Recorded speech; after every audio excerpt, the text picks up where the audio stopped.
ఎవరున్నాడో లేదు తెలియదు, ఎవడు పోయాడో తెలియదు, ఏ క్షణంలో ఎట్టించి వచ్చి బాంబు పడుతుందో తెలియదు, ఎట్టించి వచ్చి విమానంలో నుంచి పెద్ద పెద్ద బాంబులు వచ్చి పడతాయో తెలియదు. చచ్చిపోతున్నారు హెజ్బుల్లా వాళ్ళు. భీకరమైనటువంటి ప్రతిజ్ఞలు కాదు, లేదా ఓకదంపుడు ఉపన్యాసాలు కాదు, లేదా మీడియా మేనేజ్మెంట్ కాదు. ఒక్కసారి కెలికిన తర్వాత ఇజ్రాయెల్తో చాలా జాగ్రత్తగా ఉండాలని నా వీడియోలు రెగ్యులర్గా ఫాలో అయ్యేవాళ్ళు నేషనల్ ఇంటర్నేషనల్ న్యూస్లో రెగ్యులర్గా నేను చెప్పేటప్పుడు అనేక సార్లు ప్రస్తావించాను.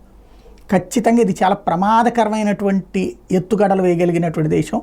14 దేశాలు రేపు పొద్దున కల్లా ఇజ్రాయెల్ని ప్రపంచ పటంలోనే లేకుండా చూడాలా, ప్రపంచ పటంలో యూదు జాతి లేకుండా అంతం చేయాలని ప్లాన్ చేసుకుంటే రాత్రికి రాత్రి ఆ దేశాలు గత 30 ఏళ్ళ నుండి మళ్ళీ యుద్ధం చేయలేని స్థితికి తీసుకొచ్చి పెట్టింది.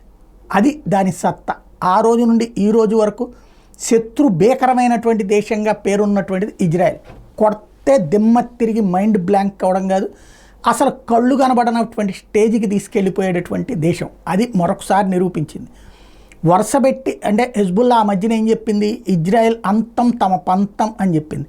ఆ పంతం పట్టిన వాళ్ళ అంతం ఇది చూస్తోంది, వెంటాడి వేటాడుతోంది. పేజర్లే పేల్చిందా, వాకీటాకీలే పేల్చిందా, గొర్రెల్నే పేల్చిందా, అలాగే టాయిలెట్కి వెళ్తున్నటువంటి ప్లేట్సే పేల్చిందా, సోలార్ ప్యానల్సే పేల్చిందా, ఎయిర్ స్ట్రైక్సే చేసిందా, డిప్యూటీ చీఫ్ దగ్గర నుంచి ఎంతమందిని లేపేసిందో తెలియదు. రోజు చచ్చిన వాళ్ళ పేర్లు చెప్తుంటే ఫస్ట్ అబ్బెబ్బేనే, ఆ తర్వాత అవునవునని అంగీకరించాల్సిన పరిస్థితి హెజ్బుల్లాది.